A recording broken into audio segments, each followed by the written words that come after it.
මගේ ප්‍රසන්ටේෂන් එක පටන් ගන්නම් එහෙනම්. එතකොට මම අද ඔයගොල්ලෝ දන්න විදිහට වැදගත් පෝෂණ ඌනතා දෙකක් ගැන කතා කරන්න බලාපොරොත්තු වෙනවා. ඒ තමයි යකඩ සහ විටමින් A ඌනතාවය සම්බන්ධව. ඉතින් මේ පෝෂණ ඌනතා කොච්චර වැදගත්ද කියනවා නම් අපේ හෙල්ත් මිනිස්ට්‍රි එකෙන් ඒවා වළක්වන්න පියවර අරගෙන තියෙනවා. ඉතින් ඔබ හැමෝම දන්නවා යකඩ ඌනතාවයට අපි MMN කියලා පැකට් දෙනවා ක්ලිනික් එකේදී. විටමින් A වලටත් අපි ඒ සම්බන්ධව ක්‍රියා කරනවා. විටමින් A මෙගා ඩෝසස් දෙනවා. ඉතින් ඒ වැදගත්කම ඒවයින්ුත් පැහැදිලි වෙනවා. එතකොට මම මුලින්ම කියන්න ඕනේ මම මුලින් ප්‍රසන්ටේෂන් එක කරන් පස්සේ අපි ප්‍රශ්න ඔයාලගේ තියෙන ප්‍රශ්න මොනවාරි පැහැදිලි නැති හරියක් තියෙනවා නම් පැහැදිලි කරන්න ඕන දෙයක් තියෙනවා නම් මම පැය භාගයක් විනාඩි 45ක් අතර කාලයකදී මගේ ප්‍රසන්ටේෂන් එක ඉවර කරන්න බලාපොරොත්තු වෙනවා. ඒ අතර මොනවාරි පැහැදිලි නැති තැනක් තිබ්බොත් නැත්නම් මොනවාරි මේ සම්බන්ධ ප්‍රශ්න තිබ්බොත් මගේ ප්‍රසන්ටේෂන් එක ඉවරුණාන් පස්සේ ඒ සම්බන්ධව සාකච්ඡා කරමු. අනිත් දේ තමයි මට කියන්න ඕනේ මම මේ ප්‍රසන්ටේෂන් එකේ පොඩි ස්පෙලිං සිංහල ෆොන්ට්ස් වල පොඩි ප්‍රශ්න තියෙනවා. ඒක සම්බන්ධව සමාව හැද සිටිනවා. මොකද මගේ ෆොන්ට් එක සිංහල ෆොන්ට්ස් නැති හින්දා මට ඒක හදන්න විදිහක් තිබුණේ නැහැ. right. එහෙනම් අපි ප්‍රසන්ටේෂන් එක පටන් ගමු. එතකොට අපි යකඩ ඌනතාවය ගැන කතා කරනවා නම් යකඩ ඌනතාවය කියන්නේ ඉතාමත් සුලභ විශේෂයෙන් අපේ වගේ රටවල් වල ආසියාතික රටවල් වල සහ අප්‍රිකානු රටවල් වල විශේෂයෙන් දක්නට ලැබෙන පෝෂණ ඌනතාවයක්. ඒක ලංකාවේ සංඛ්‍යා ලේඛන අනුව ළමයින්ගෙන් 15% පමණ ප්‍රමාණයකට අවුරුදු 5ට අඩු ළමයින්ට යකඩ ඌනතාවය තියෙනවා. ගොඩක් බාල ළමයි කියන්නේ මාස 6 ඉඳන් අවුරුද්ද දක්වා කට්ටිය ගත්තොත් දරුවන් ගත්තොත් ඒගොල්ලන්ගෙන් 34කට පමණ ඇනිමියා තත්ත්වය තියෙනවා. ඊට පස්සේ අවුරුද්දෙන් පස්සේ අවුරුදු 2 දක්වා වගේ බලුවොත් ඒක 24ක් වගේ තියෙනවා. එතකොට මේක ඇත්තටම ප්‍රධාන වශයෙන් බලපාන්නේ අවුරුදු 5ට අඩු දරුවන්ට.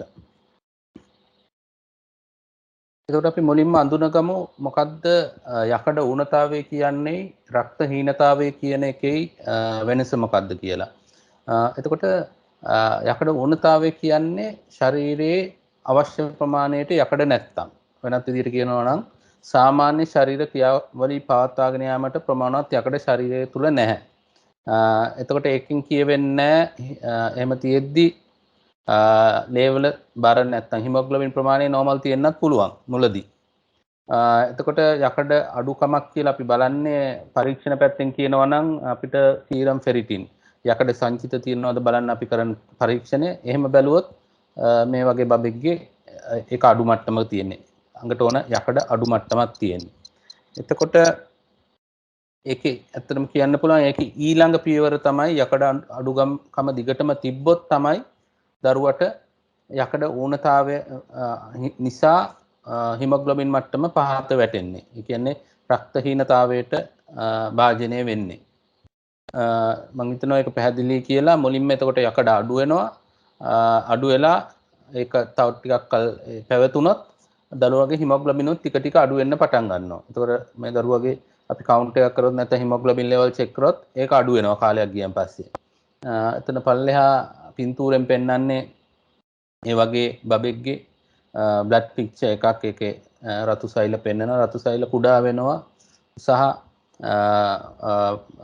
ඒක සුදු මැලි වෙලා වගේ රතු ගතිය අඩු වෙනවා සහ සංඛ්‍යාවත් අඩු වෙනවා රතු සෛල.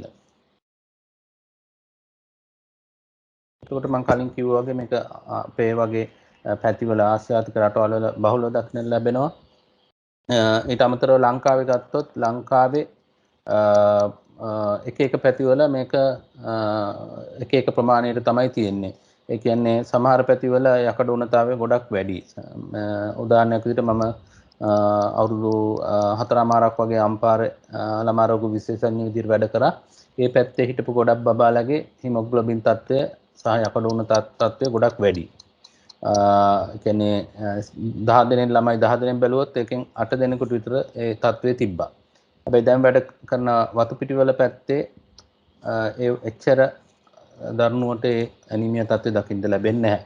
ඉතින් ඒ වගේ එක එක පැත්තේ ඒක වෙනස් වෙනවා. එතකොට සමහර දරුවන්ට මෙහෙම ඇනිමියා තත්ත්වෙ එන්න අවදානම් සාධක තියෙනවා. ඒ මොනවද? එතකොට උපත්බර අඩුවීම. අඩු උපත්බර තියෙන බබාලට ඔයාලා දන්නවා ඇති අපි උපත්බර අඩු බබාලට සාමාන්‍යයෙන් කිලෝග්‍රෑම් 2.5ට අඩු බබාලට යකඩ එහෙම පටන් ගන්නවා සාමාන්‍යයෙන් හොස්පිටල් එකෙන් රෝහලෙන් පිට වෙන්නට පෙර. ඊට අමතරව අඩු වයසින් ඉපදීම නැත්නම් නොමේරු දරුවන්. ඒක මොකද එහෙම වෙන්නේ කියනවා නම් නොමේරු දරුවන්ගේ අතම බබෙක් අම්මගේ ගර්භාෂය තුල ඉන්නකොට බබාට වැඩියෙන්ම යකඩ ගමන් කරන්නේ අම්මගෙන් බබාට ගමන් කරන්නේ third trimester එකේ. එතකොට අන්තිම කාලේ ප්‍රෙග්නන්ට් කාලේ අන්තිම කාලේ. එතකොට ඒකින්ද ඒ බබෙක් යම් හේකින් ඊට කලින් හම්බුනොත් එතන අම්මගෙන් බබාට යන යකඩ ප්‍රමාණය අඩු වෙනවා. එහෙම තවත් තත්ත්වයක් තමයි තරබාරු බව. ඇත්තටම අපි ගොඩක් අපි හිතන්නේ තරබාරු බබෙක් ඉන්නවා කියන්නේ එයා හොඳටම පෝෂණය මට්ටමින් හොඳ තත්වයක ඉන්න බබෙක් කියලා. ඇත්තටම එහෙමද? නෑ. තරබාරු බවත් ඇත්තටම යකඩ ඌනතාවයට හේතුවක් වෙනවා. ඇත්තටම මම දැකලා තියෙන එහෙම ගොඩක් බබාලා විශේෂයෙන් ඔය LRH එකේ වැඩ කරන නෝනමාට්ටු වැඩ කරන කාලේ ඒ වගේ මහත බබාලා ගොඩක් එනවා ඒගොල්ලන්ගේ හිමොග්ලොබින් මට්ටම අඩුයි මහත වුණාට. ඒකට හේතුවක් හේතු කීපයක් තියෙනවා අපි පස්සේ ගැන කතා කරමු. ගොඩක් වෙලාට ඒගොල්ලන්ගේ යකඩ උරා ගැනීමේ ප්‍රශ්න එහෙම එනවා. එතකොට කොහොමද මේ යකඩ අපේ ඇඟේ තැම්පත් වෙලා තියෙන්නේ? එතකොට යකඩ බහුතරයක් 75ක් විතරම අපේ ඇඟේ තියෙන්නේ හිමොග්ලොබින් සහ මයොග්ලොබින් විදිහට. ඒ කියන්නේ හිමොග්ලොබින් කියන්නේ ලේ ඇතුලේ රතු සෛල වල තැම්පත් වෙලා තියෙනවා. මයොග්ලොබින් කියන්නේ මාංශ පේශි වල තියෙන සංයෝග. එතකොට ලේ වලයි මසල්ස් වලයි තමයි බහුතරය 75ක් තියෙන්නේ. ඊට වැඩි අඩු ප්‍රමාණයක් අපේ ස්ටෝරේජ් ප්‍රෝටීන් කියනවා අපේ ඇට මිදුළු වලේම යකඩ තැම්පත් වෙන්නේ මේ ෆෙරිටින් විදිහට නැත්නම් හිමොසිඩරින් විදිහට ඒ තැම්පත්ව ගබඩා වෙලා තියෙන තැන්වල තියෙනවා සුළු ප්‍රමාණයක් 3ක් වගේ ප්‍රමාණයක් අත්‍යවශ්‍ය එන්සයිම වල ක්‍රියාකාරීත්ව වලට අවශ්‍ය ඇඟේ තියෙන එන්සයිම ක්‍රියාකාරීත්වයට යොදා ගැනෙනවා. එතකොට මොකක්ද වැඩුණු පුද්ගලයෙක්ගේ සහ වැඩිහිටියෙක්ගේ සහ ළමයෙක්ගේ අතර තියෙන වෙනස මේ යකඩ අවශෝෂණයේ. එතකොට හොඳට වැඩිහිටියෙක්ගේ ඇත්තටම දිනකට අවශ්‍ය යකඩ ප්‍රමාණයෙන් 5% තමයි ආහාර මගින් ගන්න ඕනේ. මොකද බහුතරයක් යකඩ අපේ අර ඔයගොල්ලෝ දන්නවා අපේ රතු රුධිරාණු වලට ආයු කාලය දවස් 120ක් වෙනවා. ඊට පස්සේ 120න් පස්සේ මේවා මැක්‍රොෆාජ් වලින් ඒවා විනාශ කරලා දානවා. එතකොට එන යකඩ ඉතුරු වෙන යකඩ නැවත අපේ ශරීරයෙන් ප්‍රයෝජනෙට ගන්නවා. එතකොට ඇත්තටම බහුතරයක් යකඩ ලැබෙන්නේ එහෙමයි. 5% තමයි කෑම වලින් ලැබෙන්නේ. ඇත්තටම මේ කෑම වලින් අපේ ඇඟෙන් පිට වෙන සහ ඇතුල් වෙන ප්‍රමාණ බැලුවොත් සුළු ප්‍රමාණයක් වැඩිහිටියෙක්ගේ මිලිග්‍රෑම් එකක් වගේ ප්‍රමාණයක් තමයි එළියට යන්නේ ඇතුළට යන්නේ. එතකොට කුඩා දරුවන්ගේ මොකද ඒගොල්ලෝ වැඩෙන දරුවන් හින්දා ඒගොල්ලන්ගේ ආහාරය මගින් අවශ්‍යතාවයෙන් 30ක් විතර ලබා ගන්න ඕනේ. එතකොට ඔයාලට හිතා ගන්න පුළුවන් එම අවශ්‍ය යකඩ අපි ආහාර වලින් නැත්තම් සප්ලිමන්ට් වලින් ඒ කියන්නේ යකඩ මගින් දුන්නේ නැත්තම් ඒගොල්ලෝ පහසුවෙන් යකඩ උණතාවයට සහ රක්තහීනතාවයට ගොදුරු වෙන්න පුළුවන්. එතකොට දරුවෙක්ගේ උපතේදී මොකද තත්ත්වය? අපි දන්නවා මම හිතනවා ඔයාලා ගොඩක් දෙනෙක් ඩිලිවරිස් වලට ඇටෙන්ඩ් වෙනවා ඇති. සමහර වෙලාවට හොස්පිටල් වල වැඩ කරන අය. සමහර වෙලාවට ෆීල්ඩ් එකේ ඉන්න අයට හදිස්සියේ ගෙදරකේම ඩිලිවරි වුණොත් අපි ඒගොල්ලන්ව මැනේජ් කරන්න වෙනවා. ඉතින් ඒ වගේ අලුත් උපන් බබෙක්ගේ අපි බැලුවොත් හිමොග්ලොබින් කොච්චරද කියලා ඒක අපේ සාමාන්‍ය වැඩිහිටියෙක්ට වැඩිය වැඩි. ඒක 15ක් 17ක් පමණ වෙනවා. සමහර බබාලා ඉන්නවා 20ක් ඊටත් වැඩි බබාලා. ගොඩක් වැඩි වුණාමත් ඒගොල්ලන්ට එක ප්‍රශ්න එන්න පුළුවන්. හැබැයි මේ තියෙන ඒ කියන්නේ බබාට යකඩ අතිරික්තයක් තියෙනවා ඇත්තටම හම්බෙනකොටම. ඒ කියන්නේ මාස 5ක් 6ක් සඳහා අවශ්‍ය යකඩ තියෙනවා මේ හිමොග්ලොබින් ගොඩක් තියෙන හින්දා. එතකොට ඇත්තට මේ මුලදි තියෙන හිමොග්ලොබින් තියෙන්නේ ෆීටල් හිමොග්ලොබින් කියලා.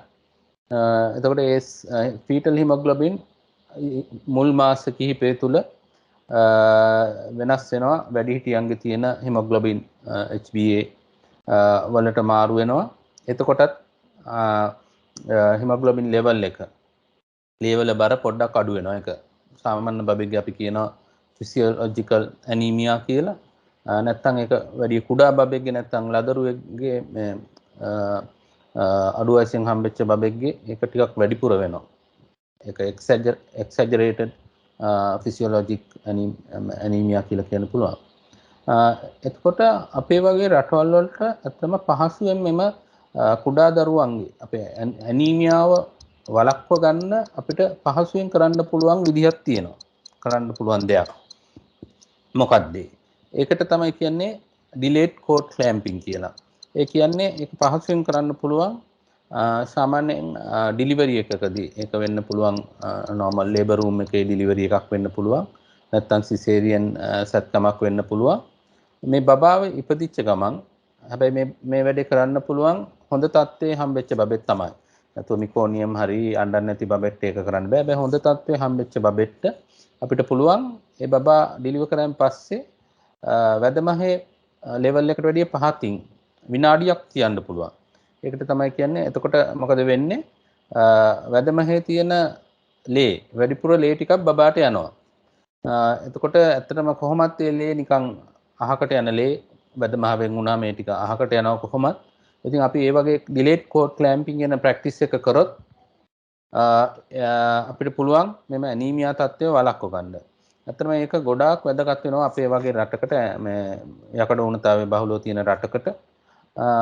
අපි මේ ප්‍රැක්ටිස් එක අපේ රටේ විතර නෙමෙයි එංගලන්තෙත් කරනවා. එංගලන්තේ එහෙම ඇනීමියා තත්ත්වය ගොඩක් දක්නට නැති වුණත් ඒගොල්ලොත් ඒ විදිහට කරනවා. ඉතින් අපේ රටවල් වලට ඒක ඊටත් වැඩිය වැදගත් ඇත්තටම කියනවා නම්. ලේසියෙන් අපිට මේ ඇනීමියාව වළක්වා ගත හැකි ක්‍රමයක්. ඉතින් ඔබ කවුරු හරි ලේබර් රූම් එකේ නැත්නම් තියටර් එකේ ඩිලිවරිස් වලට යනකොට ඒ වගේ ඩිලේ කෝඩ් ක්ලැම්පින් කරේ නැත්නම් ඒ ගැන පොඩ්ඩක් අහලා බලන්න ડોක්ටර්ස්ලා දැනුවත් කරන්න. මමත් VOG මහතුරු එහෙම දැනුවත් කරනවා. ඒ වගේ සමහර වෙලාවට SHO මහතුරු සමහර අය ඒ ගැන නොදැනුවත් වෙන්න පුළුවන්. ඒගොල්ලන්ව දැනුවත් කරන්න පුළුවන් අපිට. right. හරි ඉතා වැදගත් ඒක. එතකොට මුල් මාස කීපය තුල මාස 3ක් 6ක් අතර යකඩ උණුතාවය සඳහා මොනවද තියෙන අවදාන සාධක? එකක් තමයි මවට යකඩ උණුතාවයේ තිබීම. එතකොට මවට යකඩ උණුතාවය තිබ්බොත් ස්වභාවයෙන්ම දරුවට යන යකඩ ප්‍රමාණය අඩු වෙනවා. සමහර වෙලාවට fetal-maternal hemorrhage කියනවා. ඒ කියන්නේ සමහර වෙලාවට twin deliveries වල දන්නවා. සමහර වෙලාවට twin pregnancy එකක් තියෙනවා නම් ඒක බබෙක්ට තියෙන රුධිර නාල පීටලා තියෙන විදියට එක බබෙක්ට වැඩියෙන් ලේ යනවා අනිත් බබාට අඩුවෙන් ලේ යනවා. ඩිලිවර් කරාම අපිට පේනවා එක බබෙක් සුදු මැලි අනිත් බබා රතු පාට වැඩි. ඉතින් ඒ වගේ තත්ත්ව හින්දා එක බබෙක්ට එතකොට ඇනීමියා වෙන්න පුළුවන්. අනිත් එක රුධිර වහනය වීම ඒ කියන්නේ ඇන්ටිපාටම් හිමොරේජ් කියනවා. නැත්තම් බබා හම්බෙන්න යනකොට කලින් වැදමහ වෙන් වෙලා ප්ලැසෙන්ටල් ඇබ්‍රැප්ෂන් කියනවා. ඒ වගේ තත්ත්වයක් උදා වුණොත් බබාට යන ලේ ප්‍රමාණය අඩු වෙනවා. ඒ වගේ බබලා සමහර වෙලාවට ගොඩාක් සුදු මැලි වෙලා හදිසිය අපිට ලේ එහෙම දෙන්නත් වෙනවා. නොමේරු දරු උපජ්ජන මම කලින් කතා කරා. එතකොට ඒගොල්ලන්ට අවදානමක් තියෙනවා. මොකද යකඩ අම්මගෙන් දරුවට යන්නේ ප්‍රධාන වශයෙන් අන්තිම ට්‍රයිමස්ටර් එකේ හින්දා. අනිත් එක මව යකඩ සහිත ආහාර අවශ්‍ය පරිදි ගත්තේ නැත්නම් ඒකත් බලපාන්න පුළුවන්.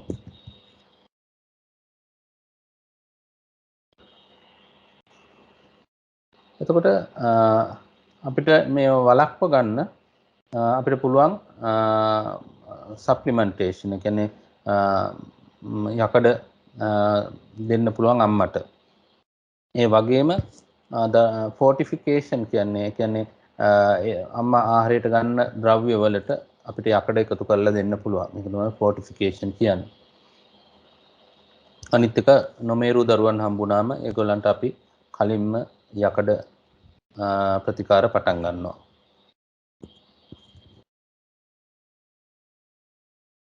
ඒතකොට ආහාර වලින් මොනවාද ප්‍රශ්න එන්න පුළුවන් කියනවා නම් ප්‍රධාන වශයෙන් අවශ්‍ය පරිදි යකඩ අඩංගු වන ආහාර නොලැබුණොත් ඒක ප්‍රධාන හේතුවක් වෙනවා. සමහර වෙලාවට යකඩ උරා ගන්න බාධා වෙන සංඝටක තියෙන්න පුළුවන් දරුවගේ කෑමවල. උදාහරණයක් විදිහට සමහර වෙලාවට සමහර අම්මලා දරුවන්ට දෙනවා තේ කහටක් දෙනවා. සමහර වෙලාවට කාපුවම තේ කහට දුන්නොත් ඒක යකඩ අවශෝෂණයට බලපානවා. සමහර අනිත් කෑමවල තියෙනවා ෆයිටේට්ස් කියලා ඒ වගේ සංයෝග තියෙනවා. ඒවා යකඩ සමග සම්බන්ධ වෙලා ඒක අවශෝෂණයට බාධා කරනවා. ඒක අමතරව දරුවට ගැලපෙන්නේ නැති කිරි විශේෂයෙන් අවුරුද්දට අඩු දරුවන්ට අපි ෆුල් ක්‍රීම් කියන්නේ දියර කිරි දුන්නොත් ඒ කියන්නේ එල කිරි නැත්නම් එළු කිරි වගේ ඒවා දුන්නොත් එම දරුවන් යකඩ ඌනතාවයක් ඇති වෙන්න අවදානමක් තියෙනවා. තරබාරුකම ගැන මම කලින් කතා කරා. එතකොට මාස 12ට අඩු ඉන්ෆන්ට්ස්ලාගේ යකඩ ඌනතාවට එතකොට નિયમિત වයසේදී අතිරේක ආහාර දුන්නේ නැත්නම් සමහර අම්මලා මම දැකලා තියෙනවා සමහර අම්මලා නොදැනුවත්කමද හින්දා ගොඩක් වෙලාවට සමහර අක්කාගේ දුප්පත්කම හින්දාත් ඒක වෙනවා වෙන කෑම පටන් ගන්න මව්කිරි දෙනවා මම එහෙම බබාලා කීප දෙනෙක් දැකලා තියෙනවා මාස 7 8 9 යනකම් මව්කිරි විතරක් දීලා. ඒ වගේ බබාලා අපි දැකලා තියෙනවා හිමොග්ලොබින් ලෙවල් ගොඩාක් අඩු වෙලා එනවා. ඉතින් ආපුවම බබා හොඳටම සුදු මැලි. ඉතින් පරීක්ෂණ කරාම හිමොග්ලොබින් මට්ටම් අඩු තත්ත්වයක තියෙනවා ඒගොල්ලන්ගේ. අනිත් එක සම්පූර්ණ යෝදේ සහිත මම කලින් කිව්වා වගේ ෆුල් ක්‍රීම් කියන්නේ ප්‍රොසෙස් කරපු නැති කිරි වර්ග එළ කිරි එළු කිරි පොඩි බබාලාට දුන්නොත් ඒගොල්ලන්ගේ බඩවැල් වලින් ලේ වාහනයක් වෙන්න පුළුවන්. එතකොට මොනවද වෙන යකඩ අවශෝෂණයට බලපාන සාධක? එතකොට යකඩ තියෙන විදිහ ඒක බලපානවා. ඒ කියන්නේ අපිට යකඩ ආහාරවල තියෙන යකඩ හීම් යකඩයි හීම් නොවන යකඩයි කියලා දෙකකට බෙදන්න පුළුවන්. එතකොට මොනවද මේ හීම් යකඩ කියන්නේ? ඒ මස් මාළු කරවල හාල් මැස්සොන්ගේ තියෙන ඒ යකඩ ඒවා ඇත්තටම අවශෝෂණය කරගන්න ලේසි. හීම් නොවන යකඩ තමයි ඔය ධාන්‍ය වර්ගවල කොළ වර්ගවල පළතුරු වල එහෙම තියෙන්නේ. එතකොට හීම් යකඩ මම කිව්වා වගේ හීම් යකඩ අවශෝෂණය කරන්න පහසුයි.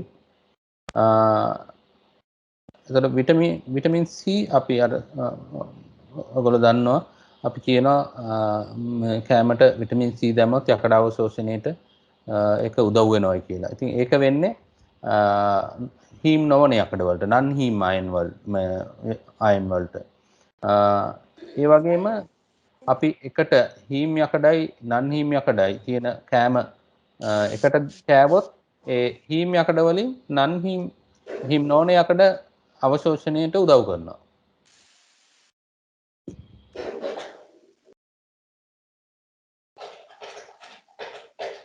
එතකොට මම කලින් කිව්වා වගේ ඊට වැඩිය දැන් අපි දැන් කතා කරන්නේ අවුරුදු 1 පස්සේ 5 දක්වා දරුවන් ගැන කියනවා නම් එලකිරි එහෙම ගොඩාක් පිව්වොත් ගොඩක් සාමාන්‍යයෙන් කියනවා දවසට මිලිලීටර් 600කට වැඩිය බිව්වොත් එම දරුවන්ට යකඩ ඌනතාවයක් ඇතිවීමට අවදානමක් තියෙනවා.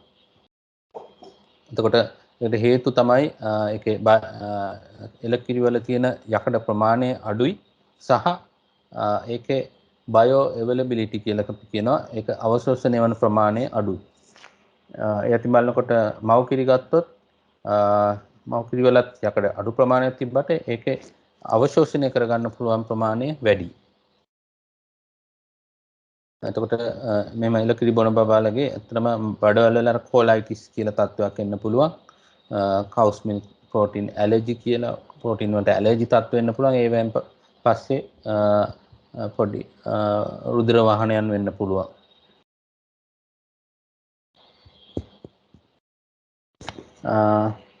එතකොට අපේ ආහාරවල තියෙන යකඩ කොහෙදද අපේ ඇඟට උරාගන්නේ? එක ආහාර මාර්ගයේ මුල හරිය තියෙන ඩියෝඩිනම් කියන කොටසේදී තමයි මේ යකඩ අවශෝෂණය කරගන්නේ. එතකොට ඩියෝඩිනම් ප්‍රදේශයට බලපාන අසනීප මොන හරි තිබ්බොත් සීලියක් ඩිසීස් කියනවා නැත්නම් ඉන්ෆ්ලමේටරි බවල් ඩිසීස් කියනවා. ඒ වගේ ප්‍රශ්නයක් තිබ්බොත් ඒක යකඩ අවශෝෂණයට බලපාන්න පුළුවන්. ඊට අමතරව සමහර වෙලාවට කුඩා දරුවන්ගේ පොඩි දවස්වල බඩවැල් බ්ලොක් වෙන්න පුළුවන්. බඩවැල් වල කියනවා ඉන්ටර්සෙප්ෂන් කියනවා නැත්නම් වොල්වියුලස් කියනවා මැල් රොටේෂන් කියනවා. ඒ වගේ බඩවැල් වල බ්ලොක් ආපු බබාලගේ සමහර වෙලාවට ඒ අන්ත්‍රයේ කොටස් හානි වෙලා හින්දා අපිට අන්ත්‍රයේ කොටසක් අයින් කරන්න වෙනවා. ඉතින් ඒ වගේ අවස්ථාවකදී ඊඩනම් එකෙන් කොටසක් අයින් කරන්න වුණොත් ඒ දරුවන්ට එහෙම යකඩ අවශෝෂණය කරගන්න බැරි තත්ත්වයක් එනවා.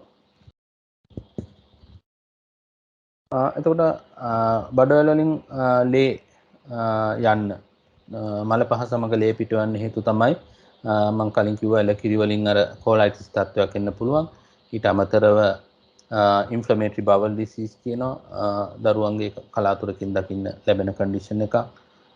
අල්සරේටිව් කොලයිටිස් සහ ක්‍රොන්ස් ඩිසීස් කියලා ප්‍රධාන වශයෙන් වර්ග දෙකක් තියෙනවා. ඒ වගේ දරුවන්ගේ බඩවැල් වල තුවාල ඇති වෙලා එවෙන් ලේ වහනය වෙන්න පුළුවන්. ඊට අමතරව සමහර බබාලගේ බඩවැල් වල රුධිර නාර පිහිටලා තියෙන අසාමාන්‍යතා හින්දා හිමෙන්ජියෝමා කියනවා නහරකට ගහලා වගේ තිබිලා ඒවෙන් ලේ යන්න පුළුවන්. අනිත් එක අපි දෙන ප්‍රතිකාර නිසා දැන්ට අපි ඇස්ප්‍රීන් වගේ බෙහෙත් පාවිච්චි කිරීම නිසා සාමාන්‍යයෙන් ඇස්ප්‍රීන් ඉස්සර නම් අපි උනට දුන්නට දැන් එහෙම බබාලට දෙන්නේ නැහැ. මොකද ඒ විශේෂයෙන් ඇස්ප්‍රීන් මගින් රයස් සින්ඩ්‍රෝම් කියලා කියනවා වෛරස් ආසාදන වලට දුන්නොත් සමහර වෙලාවට අක්මාවේ ක්‍රියාකාරීත්වයට බලපාලා ඒගොල්ලන්ගේ සීනි අඩු වෙලා එහෙම ප්‍රශ්න වෙන්න පුළුවන්. ඉතින් ඒකින්ද ඒක දැන්ට උනට දෙන්නේ නැහැ. උනට සමහර විශේෂ අවස්ථාවලදී උදාහරණයක් විදිහට රූමැටික් ෆීවර් රූමැටික් උණ නැත්නම් කවසාකි ඩිසීස් කියලා කියනවා. නැත්නම් කොවිඩ් කොරෝනා වල සංකූලතා මේ දවස්වල වැඩි කතා බහ වෙනවා මිත්සී කියලා.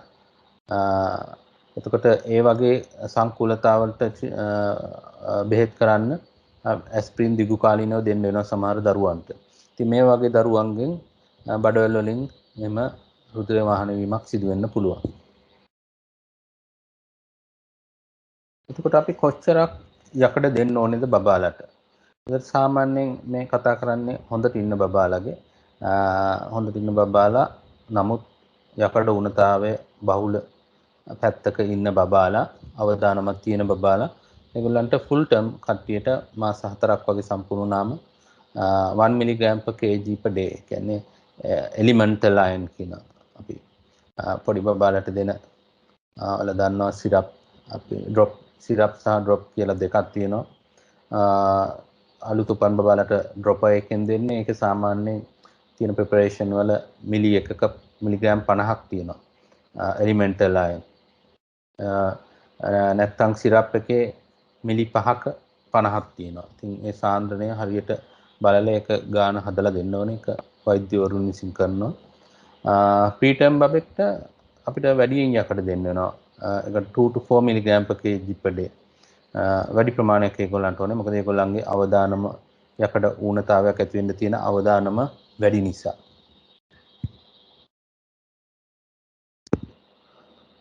එතකොට දරුවන්ගේ දෙන කෑම වලින් අවශෝෂණය වෙන්නේ කුඩා ප්‍රමාණයක්. ඒකින්ද ඇත්තටම අපිට කෑමෙන් දෙන්න නම් ගොඩාක් කෑම දෙන්න වෙනවා යකඩ තියෙන කෑම.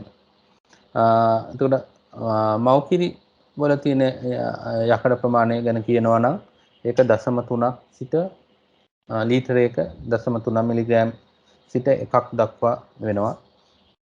හැබැයි ඒකෙන් 50%ක් විතර, ඒ කියන්නේ බයෝ අවైలබිලිටි එක වැඩි. 50%ක් විතර එකෙන් අවශෝෂණය වෙනවා. සාමාන්‍යයෙන් ෆෝමියුලා වල, කියන්නේ පිටිකිරි වල දරුවන්ට දෙන පිටිකිරි වල යකඩ ඒගොල්ලෝ වැඩිපුර දාලා තියෙනවා.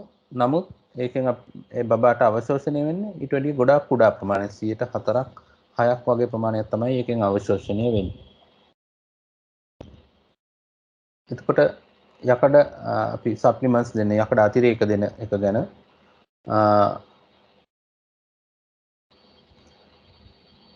එතකොට අපි සාමාන්‍යයෙන් මම කලින් කිව්වා වගේ මාස 4 සම්පූර්ණ වෙච්ච බබෙකුට අපි ෆුල් ටර්ම් බබෙකුට 1 milligram per kg per day ප්‍රමාණයක් යකඩ දෙන්න රෙකමෙන්ඩ් කරනවා. කොච්චර කල් දෙනවද කියනවා නම් දරුවා අනිත් කෑම වලින් හොඳට යකඩ ප්‍රමාණයක් ලැබෙනකන් දෙන්න ඕනේ. නැත්නම් අපි ක්ලිනික් එකේදී දෙනවා අර සප්ලිමන්ට්ස් කියලා, අයන් සප්ලිමන්ට්ස්. ඒ සප්ලිමන්ට්ස් දෙන බබයිකට අපි අවුරුදු 2ක් වෙනකන් ඒවා දෙනවා. එතකොට නොමේරූ දරුවන්ට අපි යකඩ පටන් ගන්න ටිකක් කලින් සති 2 ඉඳන් සහ මම කලින් කිව්වා වගේ ඒගොල්ලන්ට ටිකක් වැඩි ප්‍රමාණයක් 2 to 4 milligram per kg per day දෙනවා.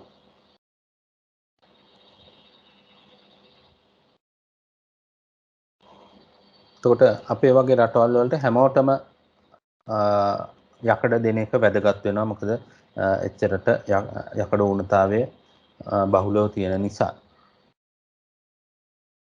එතකොට යකඩ අපි ඒගොල්ලන්ට දරුවන්ට ලබා දුන්නාම ඒ දරුවන්ගේ වර්ධනය, කායික සහ මානසික වර්ධනය දෙකම දියුණු වෙනවා කියලා පරීක්ෂණ වලින් පෙන්නලා තියෙනවා.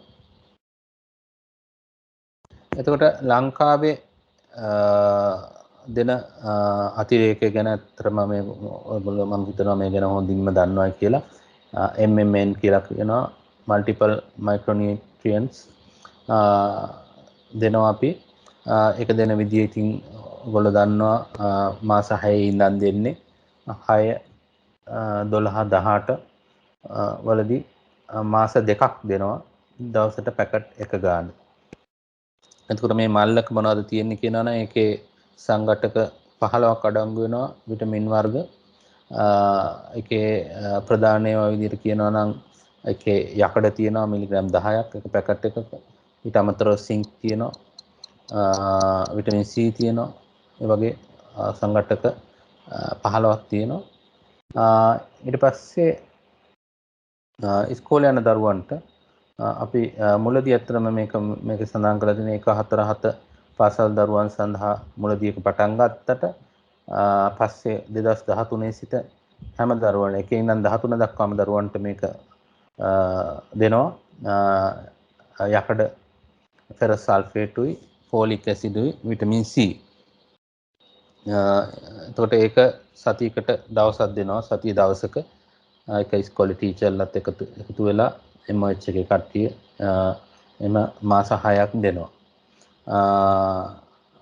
එතකොට අනිත් එක තමයි ඒකත් එක්ක පණු බෙහෙත් දෙනවා. සාමාන්‍යයෙන් මේ පටන් ගන්න කලින් සතිය තමයි පණු බෙහෙත් දීලා පටන් ගන්න එක. සහ පණු අමාරු වැඩි ප්‍රදේශවල, ඌව පළාත වගේ ඇතිවල සහ නැගෙනහිර පළාත වගේ ඒගොල්ලෝ මේක මාස 6 දුන්නාන් පස්සේ අන්තිමටත් ආපහු මේ බෙන්ඩසෝල් ඩෝස් එකක් දෙනවා 500 මිලිග්‍රෑම්.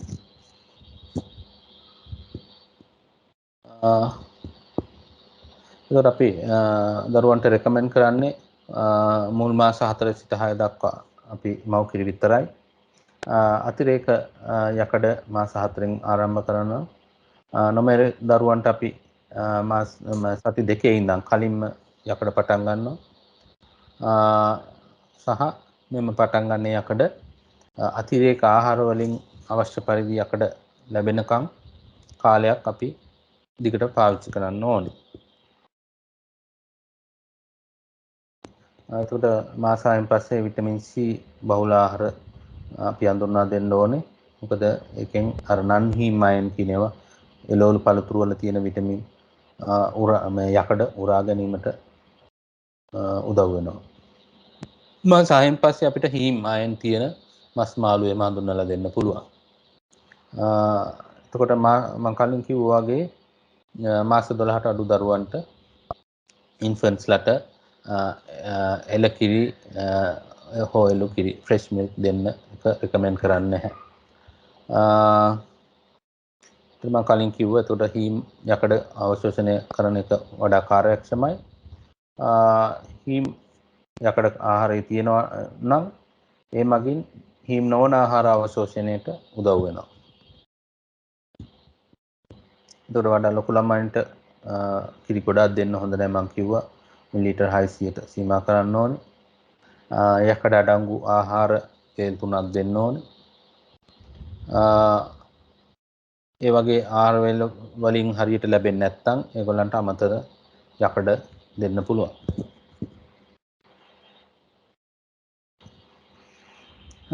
එතකොට යකඩ ඌනතාවය නිසා ඇතිවන ඇනීමියා තත්ත්වය අයන් ඩිෆිෂන්සි ඇනීමියා කියලා කියනවා. ඒ වගේ අවස්ථාවකදී මම කලින් කිව්වා වගේ රතු සෛල වලට එක බලපාලා බෝන් මැරෝ එකට බලපාලා සෛල කුඩා වෙනවා, පැහෙන් අඩු වෙනවා, සුදු මැලි වෙනවා සහ හැදෙන සෛල ප්‍රමාණය රතු සෛල ප්‍රමාණයත් අඩු වෙනවා. එතකොට යකඩ ඌනතාවය මුලින්ම එනවා. ඊට පස්සේ ඒක වැඩි වුණාම දුර දිග ගියාම ඒක හැට මිදුළු වල මේක යකඩ සතුරු ද්‍රාණු වල හැදෙන එකට බලපාලා ඊට පස්සේ හිමොග්ලොබින් ලෙවල් එකත් පහතට බහිනවා. එතකොට අවසාන අදියේදී තමයි ඒක රක්තහීනතාවයේ තත්ත්වයට නැත්තම් හිමොග්ලොබින් එක අඩු වෙන්නේ.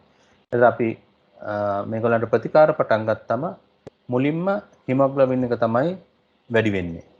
පස්සේ තමයි යකඩ සංචිත පිරීම සිදු වෙන්නේ. ඒක නිසා අපිට මේගොල්ලන්ට බෙහෙත් කරනකොට යකඩ ලබා දෙනකොට අපිට හිමොග්ලොබින් ලෙවල් එක නෝමල් තත්ත්වයට ආවම ටක් ගාලා නවත්තන්න බෑ යකඩ. මොකද ඒත් සංචිත පිරලා නැති නිසා.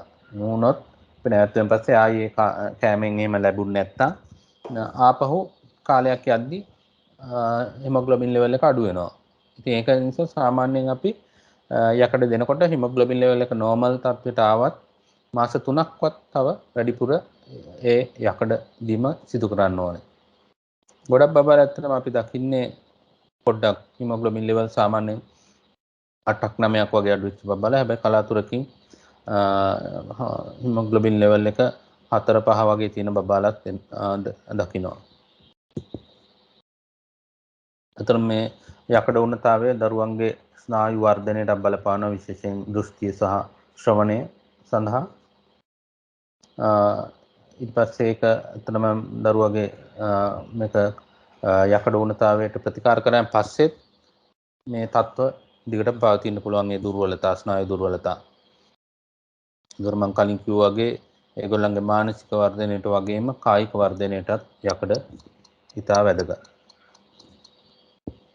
එතකොට උණවාලිප්පුව සහ යකඩ ඌනතාවය අතර ඇති සම්බන්ධය මොකක්ද? එතකොට පරීක්ෂණ වලින් පෙන්නලා තියෙනවා උණවාලිප්පුව ඇති වෙන බබාලා ගොඩක් අයට හිමොග්ලොබින් ලෙවල් අඩුයි කියලා. යකඩ ඌනතාවයක් තියෙනවායි කියලා. ඒක නිසා අපිට පුළුවන් උණවාලිප්පුව හැදිලා එන බබාලාගේ ඒ විශේෂයෙන් ඒගොල්ලන්ගේ මොන හරි අවදානමක් තියෙනවා ඒ යකඩ ඌනතාවයක් එන්න අපිට පුළුවන් ඒ සම්බන්ධව චෙක් කරලා බලන්න. අනිත් එක ඒගොල්ලන්ගේ යකඩ අඩු ළමයින්ගේ එක්සයිස් කැපැසිටි එක කියන්නේ දරා ගැනීම හැකියාව ව්‍යායාම කරලා දරා ගන්න හැකියාව අඩු වෙනවා. ඒගොල්ලෝ පොඩ්ඩ බැරි වෙනකොට ගොඩක් මහන්සි වෙනවා. ඊට අමතරව සමහර තත්ත්ව දකින්න පුළුවන් මේ යකඩ ඌනතාවයත් එක්ක ඔයාලා සමහර වෙලාවට ෆීල්ඩ් එකේ එහෙම දකින්න ඇති මේ වගේ දරුවෝ පිකා කියලා කියන වෙන දේවල් කන්න සාමාන්‍ය අපි ආහාරයට නොගන්නා දේවල් ඒගොල්ලෝ කනවා. උදාහරණයක් විදිහට ගල් කැට කනවා, චෝක්ද, කොළ කෑලිද, බිත්ති වල තියෙන පේන්ද, මේ හාල්ද ඔහොම කනවා. ඉතින් ඒ වගේ දරුවෙක් ඉන්නවා නම් පොඩ්ඩක් ඒගොල්ලන්ව යොමු කරන්න ඕනේ ලේ මට්ටම පරීක්ෂා කරන්න. මොකද යකඩ උණතාවයක් තියනවාද කියලා. නැතු ඒ ළමයට ගහලා බලලා වැඩක් නැහැ. ඒ ගැන පරීක්ෂා කරලා බලන්න ඕනේ. ඊට පස්සේ අයිස් කණ්ඩත් ඒ පරීක්ෂණයෙන් පෙන්නලා තියෙනවා යකඩ අඩු බබාලා අයිස් කණ්ඩ වැඩි කැමැත්තක් දක්වනවා කියලා. එතකොට මේ தত্ত্ব ඇත්තටම යකඩ ප්‍රතිකාර කරනකොට හිමින් මගහැරලා යනවා. සමහර වෙලාවට හිමොග්ලොබින් නෝමල් තියෙන බබාලගේ යකඩ ඌනතාවයක් තියෙනවා නම් يعني සීරම් ෆෙරිටින් ලෙවල් එකම අඩු නම් ඒගොල්ලන්ටත් ඔය ලක්ෂණ තියෙන්න පුළුවන්. එතකොට කොයි වෙලේද අපි මේ බබාලව සාමාන්‍ය අපි ෆීල්ඩ් එකේ දකින්න බබාලව පරීක්ෂණ වලට යොමු කරන්නේ. එතකොට සාමාන්‍යයෙන් මාස 6 ඉඳන් අවුරුදු 2 දක්වා දරුවන් නිතර අපි පරීක්ෂා කරලා බලන්න ඕනේ ඒගොල්ලන්ගේ මොනවා හරි ඌනතා ලක්ෂණ තියෙනවද කියලා. සුදු මැලිද නැත්නම් ක්‍රියාකාරීත්වයේ ප්‍රශ්න තියෙනවද, බර වැඩි වෙන්නේ නැද්ද, ඒ වගේ ප්‍රශ්න තියෙනවා නම් නැත්නම් අවදානම වැඩි නම් කෑම අම්මගෙන් අහපුවම කෑම යකඩ තියෙන කෑම එහෙම දෙන්නේ නැත්නම් ඉතින් අපි ඒ වගේ බලව පරීක්ෂා කරලා බලන්න පුළුවන්. ගොඩක් වෙලාවට එම් කිව්වට දරුවා අපිට යොමු වෙන්නේ මොනවා හරි උණක් එහෙම හැදිලා අසනීපයක් වෙලා ලේ එකක් චෙක් කරාම හිමොග්ලොබින් අඩුයි කියලා ගොඩක් දරුවෝ අපි වෙත යොමු වෙනවා. එතකොට අවුරුද්දක් වගේ වෙනකන් එහෙම අවදානම් තියෙන බබාලා අපිට චෙක් කරලා බලන්න පුළුවන් ලේ. අවදානම් සාධක තියෙන බබාලා ඔය ප්‍රීටර්ම් බබාලා වගේ නැවත නැවත අපිට පරීක්ෂණ කරන්න සිදු වෙනවා. ඊට අමතරව ගොඩක් කල මව්කිරි දෙන දරුවන්ටත් ඒගොල්ලන්වත් ඇනීමියා තත්ත්වය සඳහා පරීක්ෂා කිරීම සුදුසුයි. ඉතින් සමහර වෙලාවට ටිකක් සාමාන්‍ය විදිහට නැතුව ටිකක් අසාමාන්‍ය විදිහටත් මේ යකඩ උණතා එන්න පුළුවන්. يعني සමහර විදිහට ඒගොල්ලෝ හැසිරෙන්නේ නැහැ. එතකොට බැලුවොත් උදාහරණයක් විදිහට මේගොල්ලෝ අම්මා කියනවා අම්මගෙන් අහපුවම කෑම ගැන එහෙම අපි හිස්ටරි අහපුවම අම්මා හොඳට යකඩ තියෙන කෑම එහෙම දෙනවා. සමහර වෙලාවට යකඩක් දීලා තියෙනවා දෙන සප්ලිමන්ට්ස් බෙහෙත් තරම මේවා. ඒ වුණාට බබා සුදු මැලි නැත්නම් ඇනීමියා තත්ත්වය තියෙනවා. ඉතින් ඒ වගේ දරුවෙකුට තව පරීක්ෂණ කරලා බලන්න වෙනවා. එතකොට සාමාන්‍යයෙන් කරන පරීක්ෂණයට අමතරව එතකොට ඒගොල්ලන් අපිට බලන්න පුළුවන් ඒක තව හේතු වෙන්න පුළුවන් මොනාරේ ඇට මිදුළු වල ප්‍රශ්න තියෙන්න පුළුවන් බබාලගේ ඇට මිදුළු වල හරියට වැඩ කරන්නේ නැති තත්ත්ව. ඒකට අපි රෙටිකියුලර් සයිට් කවුන්ට් කරන්න පුළුවන්. එතකොට ඒකෙන් පේනවා බෝන් මැරෝ එකෙන් කොහමද අලුතෙන් සෛල ගොඩක් හදනවද කියලා. යකඩ ලෙවල් බලන්න පුළුවන්. බ්ලඩ් පික්චර් කක්ක මල පහ පරීක්ෂා කරලා බලන්න පුළුවන්. මල පහ සමග ලේ පිට වෙනවද කියලා. අනිත් එක අයන් ස්ටඩීස් කියනවා ඒවා කරන්න පුළුවන්. සහ සඳහන් කර ඇති විශේෂිත පරීක්ෂණ ඒ නිතර නෙමේ ඒ වගේ අසාමාන්‍ය ප්‍රශ්න පෙන්නුම් කරන දරුවන්ට අපි ඇරේන්ජ් කරන්න වෙනවා. එතකොට පෝෂණය සම්බන්ධයෙන් ප්‍රශ්න තියෙනවා නම් අම්මලා දැනුවත් කරලා ඒ සඳහා උපදෙස් ලබා දෙන්න පුළුවන්. දරුවගේ ආහාර මාර්ගයෙන් ලේ යන බවක් අපිට හොයාගත්තොත් සමහර වෙලාවට කක්ක දෙකලේ යනවා නම් ඒ සම්බන්ධව වැඩිදුර පරීක්ෂණ කරලා සමහර වෙලාවට සර්ජන් මහත්තයෙකුට කියලා අපිට එන්ඩෝස්කෝපි බටයක් දාලා බලන්න වෙන්න පුළුවන්. මහා බඩවැලේම නැත්නම් කුඩා බඩවැල යකඩ ඌනතාවයක් තියනවාද කියලා බලන්න පුළුවන්. අපිට මම කලින් කිව්වා වගේ සීරම් ෆෙරිටින් තත්ත්වය. ඒකෙන් තමයි යකඩ සංචිත චෙක් කරන්න පරීක්ෂණය. ඒ වුණාට ඒකේ පොඩි සීරම් ෆෙරිටින් ලෙවල් එක චෙක් කරන එක ගැන පොඩ්ඩක් පරිස්සම් වෙන්න ඕනේ. මොකද අපි ඒක නිකන් අර CRP ESR වගේ එකක්. acute phase reactant කියනවා. ඒ කියන්නේ අසනීපයක් වුණාම අර CRP ESR වැඩි වෙනවා වගේ සීරම් ෆෙරිටින් එකත් වැඩි වෙනවා. ඒකින්ද එතකොට අපි අසනීපයක් තියෙද්දී ෆෙරිටින් ලෙවල් චෙක් කරොත් ඔය හිමොග්ලොබින් චෙක් කවුන්ට් චෙක් කරන ගමන්ම යවුවොත් එහෙම ඒක නෝමල් කියලා එන්නේ. ඒතකොට වැඩි අගයක් තමයි එන්නේ. ඊට අමතරව liver අක්මාවේ ප්‍රශ්න තියෙන බබාලා නැත්තම් වෙනත් දිගු කාලින මැලිග්නන්සි පිළිකා තියෙන බබාලාගේම ෆෙරිටින් අගය වැඩියෙන් එන්න පුළුවන්. ඒකින්ද ඒක පරිස්සමෙන් කරන්න ඕනේ. අපිට එහෙම සැකයක් තියෙනවා නම් මේ දරුවගේ ක්‍රිටින් එක වැඩි වෙන්නේ ඉන්ෆෙක්ෂන් එකක් ඉඳද නැත්නම් යකඩ හොඳට තියනවාද කියලා අපිට වෙන් කරගන්න ඕන නම් අපිට පුළුවන් CRP එකකුත් එක්ක කරන්න. එතකොට CRP එකත් වැඩි වෙලා තියෙනවා නම් අපිට හිතන්න පුළුවන් මොනවා හරි මෙයාගේ ඉන්ෆෙක්ෂන් එකක් එම තියෙන හින්දා තමයි මේක වැඩි වෙලා තියෙන්නේ. යකඩ තියෙන හින්දා නෙමෙයි කියන්නේ.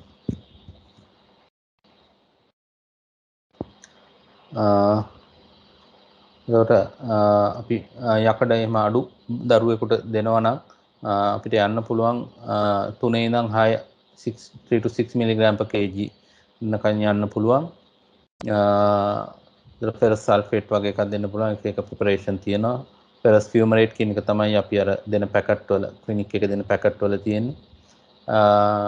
අනිත් ඒ තමයි යකඩ දෙනකොට පොඩි ප්‍රශ්න එන්න පුළුවන් සමහර බබාලගේ. මම දන්නේ ඔයගොල්ලන්ගේ එක්ස්පීරියන්ස් එක කොහොමද කියලා අර යකඩ අර මල්ටිපල් මයික්‍රෝනියුට්‍රියන්ට් පැකට් දෙන එක ගොඩක් අම්මලා මට ඇවිල්ලා කියනවා දරුවා එක කන්නේ කියලා. මේක කැමති නෑ කියලා. එතකොට යකඩවල ගතියක් තමයි යකඩ හින්දා කෑම ටිකක් රස වෙනස් වෙනවා. කෑම දරුව කන්න නැතුව යනවා. ඒක නිකන් ඇපිටයිට් එක අඩු වෙනවා. කෑම පිරිය අඩු වෙනවා. අනිත් එකේ මයික්‍රෝනියුට්‍රියන්ට් පැකට් එක දෙන්න ඕන වෙලාවක් තියෙනවා. ඒක කෑමට පැය භාගයට යකඩ දෙනවා නම් අපි කෑමට පැය භාගයට ඉස්සෙල්ලා සහ නැත්තම් කෑලා ඉවර වෙලා පැය දෙකකට පස්සේ තමයි යකඩ දෙන්න ඕනේ දරුවෙකුට. හැබැයි මයික්‍රෝනියුට්‍රියන්ට් පැකට් එක අපිට ඒක දියරයක් එක්ක දෙන්න බෑ. ඒක ඔයාලා දන්න ඇති. ඒක වතුරේ දිය වෙන්නේ නැහැ. ඒක ඇත්තටම අපිට මොන හරි කන කෑමකට මුල කටවල් ටිකට, ඒ කියන්නේ බත් එකට හරි මොකට හරි කලවම් කරලා තමයි දෙන්න වෙන්නේ. සාමාන්‍ය කියන්නේ මුල කටවල් කීපෙට එන විදිහට පොඩ්ඩකට කෝප භාගයට වගේ පැකට් එක දාලා අනලා දෙන්නයි කියලා. හැබැයි ඒක ඉක්මනට කවන්න ඕනේ ටික විනාඩි 10 15ක් ඇතුළත තමයි. නැත්නම් පැය භාගයක් වැඩි තිබ්බොත් ඒ කෑම එකේ රස වෙනස් වෙලා දරුවා නොකන තත්ත්වයක් එනවා. ඉතින් අර අපි කෑමත් එක්ක දුන්නොත් අර ඒකේ තියෙන යකඩ උරා ගැනීම අර මං කලින් කිව්ව හේතු නිසා ඒකට බලපාන්න පුළුවන්.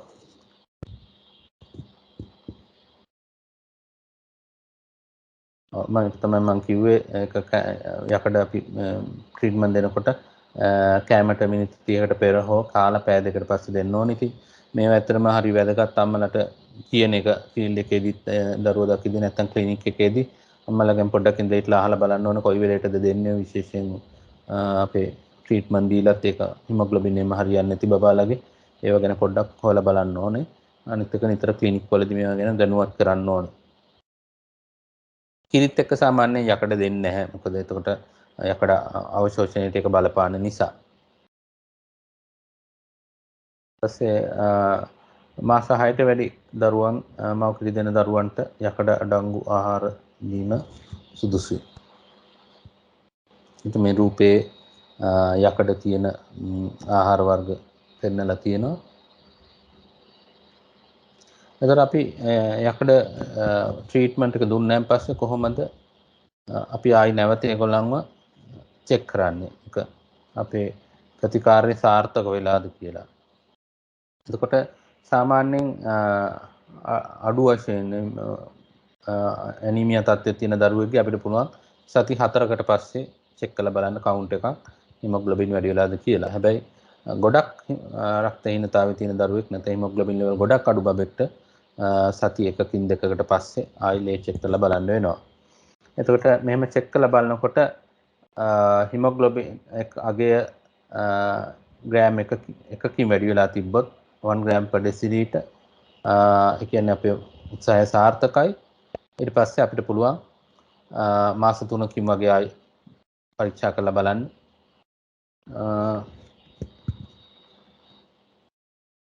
ඒකට මම කලින් කිව්වා වගේ අපිට හිමොග්ලොබින් ලෙවල් එක නෝමල් අගයට ආවම පස්සේ එකපාරටම ප්‍රතිකාර නවත්තන්න බෑ.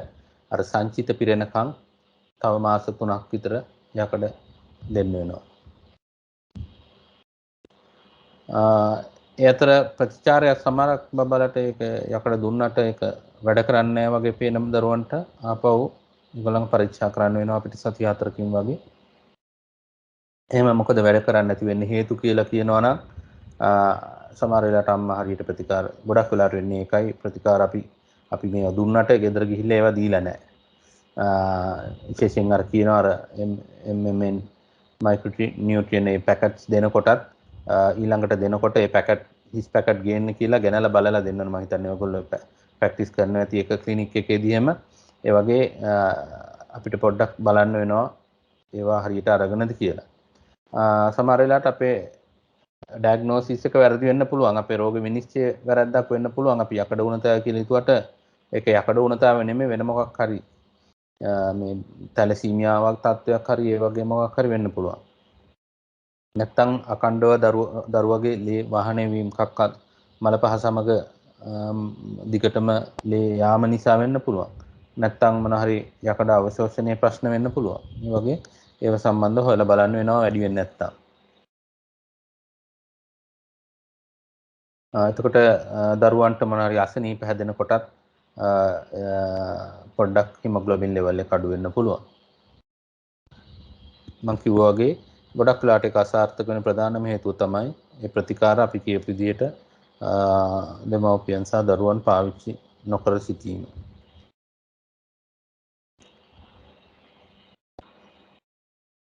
එතකොට ඇත්තටම බෙහෙත් අරගෙනත් හිමොග්ලොබින් වැඩි වෙලා නැත්නම් එතකොට තමයි අපිට තව පරීක්ෂණ කරලා ඇත්තටම මොකද්ද ප්‍රශ්නේ කියලා බලන්න වෙනවා. එතකොට අපිට මල පහ පරීක්ෂා කරලා බලන්න පුළුවන් stool for occult blood කියලා කියනවා. යන්තම් ඒ තියෙන රතු සෛල බලන්න අපිට පුළුවන් මල පහ පරීක්ෂණයක් කරලා බලන්න. එතකොට ඒ තමයි යකඩ උණතාවය ගැන මම හිතනවා ඒක පැහැදිලි කියලා මම කියපු කරුණු ටික මම හිතන්නේ ඔයාලට ඒක ආයි බලා ගන්න ඕන නම් දිනුක් සිතට කියලා ඒක ස්ලයිඩ්ස් ටික ඉල්ලගෙන ආයි බලන්න පුළුවන් පැහැදිලි නැති දෙයක් තියෙනවා නම් අපි ප්‍රසන්ටේෂන් එක ඉවර වෙලා පොඩ්ඩක් කතා කරමු.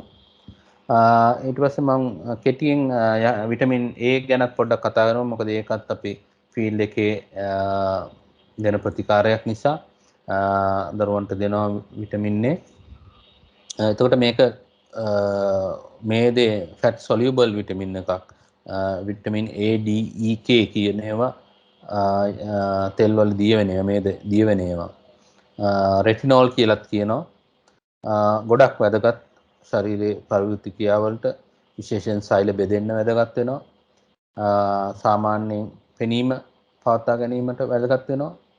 ඒක විටමින් A අඩු වුණොත් රාත්‍රී අන්ධතාවය නැත්නම් සීරොප්තැල්මියා කියලා තත්ත්ව ඇති වෙන්න පුළුවන්. මේ රූපේ පෙන්නනවා ඒ අර ඇහැ සුද වීම සුද එනවා කියන එහෙම තත්ත්වයක් එන්න පුළුවන්. එහෙ සුදුලා පේන ඇති මේ රූප සටහනේ අර කළු ඉංග්‍රියාව සුදු වෙලා තියෙන ඒ දරුවගේ. එතකොට තවත් වෙන්න පුළුවන් විටමින් A උණතා නිසා සමේ රෝග සහ අස්ථි වර්ධනයේ සහ ප්‍රතිශක්තිකරණයේ ඉමුනිටි එකේ ප්‍රශ්න එන්න පුළුවන්. ඒ අතරම සමහර දරුවන් විටමින් A උණතාවයට අවදානම වැඩි. විශේෂයෙන් සරම්ප සෑදුණු දරුවන් සහ පාචනය ශ්වසන රෝග සහ කෝෂීය මැරස්මස් වගේ දරුණු ඒවා ඇත්තටම මේ අපි දැන් කාලේ දකින්න ගොඩක්ම අඩුයි.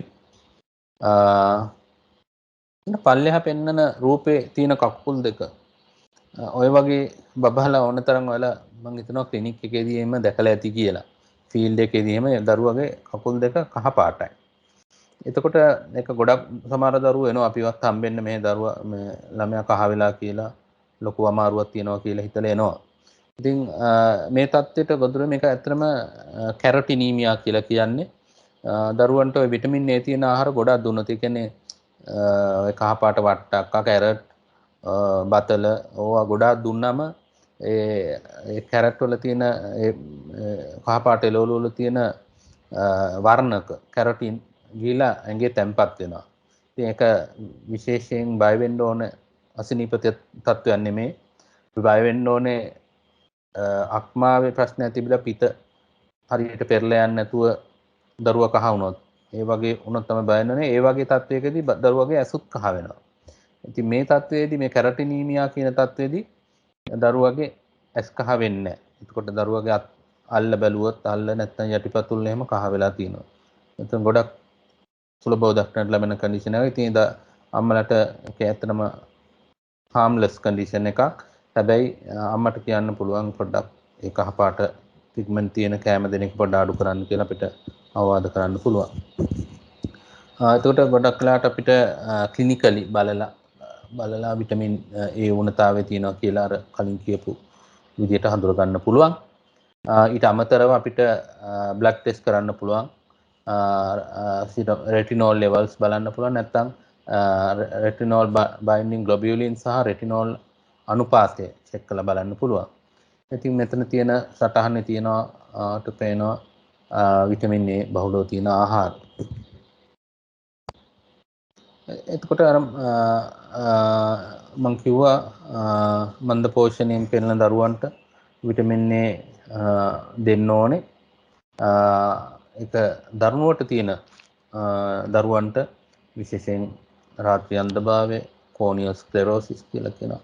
නැත්නම් බිටොට් ලප මේ පල්ලෙහා බිටොට් ස්පොට්ස් කියනවා. පල්ලෙහා රූප සටහනේ පේනවා දරුවගේ ඇහි සුදු හරියේ පැල්ලමක් වගේ තියෙන සුදු පාටට. ඉතින් ඒ වගේ කට්ටියට විටමින් A අතිරේක මාත්‍රාවක් දෙන්න වෙනවා. කොහොමද අපි විටමින් A මෙගා ඩෝස් එක ගැන පොඩ්ඩක් කතා කරමු. ඉතින් ඔයගොල්ලෝ මේක දන්නවා, ෆීල්ඩ් එකේ කරනවා, ක්ලිනික්ස් වල කරනවා. ඒක විටමින් A මෙගා ඩෝස් එක මාස 6න් තමයි පටන් ගන්නෙ. මාස 6 ඉඳන් ඊට පස්සේ අවුරුදු 5 වෙනකම් අපි දෙනවා මාස 6න් 6ට. ඊට පස්සේ ආයි 4 සහ 7 ශ්‍රේණි වලදී දෙනවා. ඉතින් මේක ඊට අමතරව මව්වරුන්ට දෙනවා දරු ප්‍රසූතියෙන් පසුව මුල සතිය වගේ තුල දෙනවා. හැබැයි පොඩි ප්‍රශ්නයක් තියෙනවා මේ මුලින්ම දෙන මාස 6ේදී දෙන ඩෝස් එක මගේ පෞද්ගලික මතයක ටිකක් වැඩි. මාස 6ක දරුවෙකුට අපි නිතර දකිනවා දරුවෝ ඇඩ්මිට් වෙනවා සහ පෞද්ගලික සායන වලට එනවා මේකෙන් පස්සේ මෙගා ඩෝස් එකෙන් පස්සේ තෙල් වල ඉදිමිලා දරුවා ඉරිටබල් වෙලා අඬන ගතිය වැඩි, උණේ ඇවිල්ලා එහෙම ප්‍රශ්න වෙනවා. සමහර වෙලාවට අපිට දරුවගේ කොන්ද වෙදලා වතුර බලන්න තත්ත්ව ලම්බ පංක්චර් කරන තත්ත්වයටත් සමහර දරුවෝ පත් වුණා. ඉතින් ඒක මට හිතෙනවා ඊට වැඩි අඩු ප්‍රමාණයක් දුන්නා නම් ඒක පෞද්ගලික මතය අඩු ප්‍රමාණයක් දුන්නා ඔකෙන් භාගයක් වගේ තමයි වැඩි ගැලපෙන්නේ කියලා. හැබැයි ඊට පස්සේ කට්ටියට එහෙම සාමාන්‍ය ප්‍රශ්නයක් වෙන්නේ අවුරුද්දෙන් පස්සේ වගේ.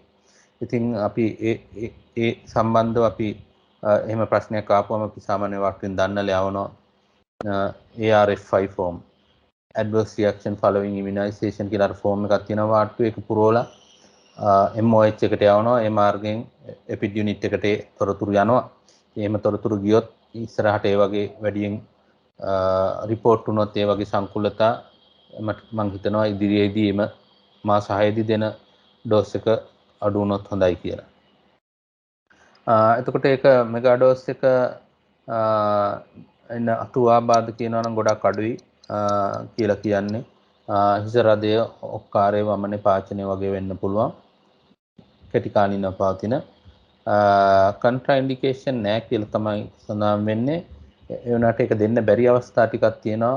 විශේෂයෙන් වෙන මෙගා ඩෝස් එකක් ළඟදී දීලා තියෙනවා. මාස 4ක් ඇතුළත දීලා තියෙනවා නම් නැත්තම් විටමින් ඒක ඇත්තටම මේ විටමින් දෙන එක විටමින් මල්ටි විටමින් ප්‍රෙපරේෂන් සතියක් ඇතුළත දීලා තියෙනවා නම් දෙන්න බෑ.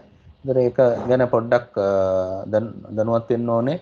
අම්මලා ගොඩක් මේ දරුවෝ මේ වයසේ පොඩි දරුවන්ට ගොඩක් වෙලාවට ඔය ප්‍රයිවට් ක්ලිනික් වලදී ડોක්ටර්ස්ලා එහෙම බලලා ගොඩක් වෙලාවට ගොඩාක් දරුවෝ සමහර වෙලාවට අම්මලාත් විටමින් ඉල්ලගෙනම එනවා. ඉතින් ගොඩක් බබාලා විටමින් යන බබාලා ඉන්නවා. ඉතින් ඒක පොඩ්ඩක් අහලා බලන්න ඕනේ. මේක දෙන්න ඉස්සෙල්ලා අර MMN එකටත් එහෙමයි. මල්ටිපල් මයික්‍රොනියුට්‍රියන් අර පැකට් දෙනකොටත් පොඩ්ඩක් අහලා බලන්න ඕනේ. සමහර අම්මලා ඒකත් දෙනවා. අර ડોක්ටර්ස්ලා දෙන විටමිනුත් දෙනවා. එහෙම වුණොත් ඒ විටමින් වර්ග වැඩි වෙන්න පුළුවන් ඒ දෙක එකට දුන්නොත්. එහෙම නැත්නම් අපිට කියන්න පුළුවන් එකක් දීලා ඊට පස්සේ අරක දෙන්න කියලා. ඔව්. ගොඩක් අම්මලා ඇවිල්ලා කියනවා අර පැකට් එක කවා ගන්න අමාරු කතාවක් කියනවා. මම දන්නේ ඔයාලගේ කොහමද ඒ ගැන අත්දැකීම් කියලා. ඊට අමතරව ප්‍රෙග්නන්සි කාලෙදි දෙන්නේ නැහැ. අනිත් එක අර එක ඉන්ටර්ක්‍රේනියල් ප්‍රෙෂර් වැඩි වෙලා තිබ්බත් තෙල්වල ඉදිමිලා වගේ තියෙන බබෙකුට ඒක රෙකමෙන්ඩ් කරන්නේ නැහැ. එච්චරයි මම අද කතා කරන්න බලාපොරොත්තු වෙන්නේ.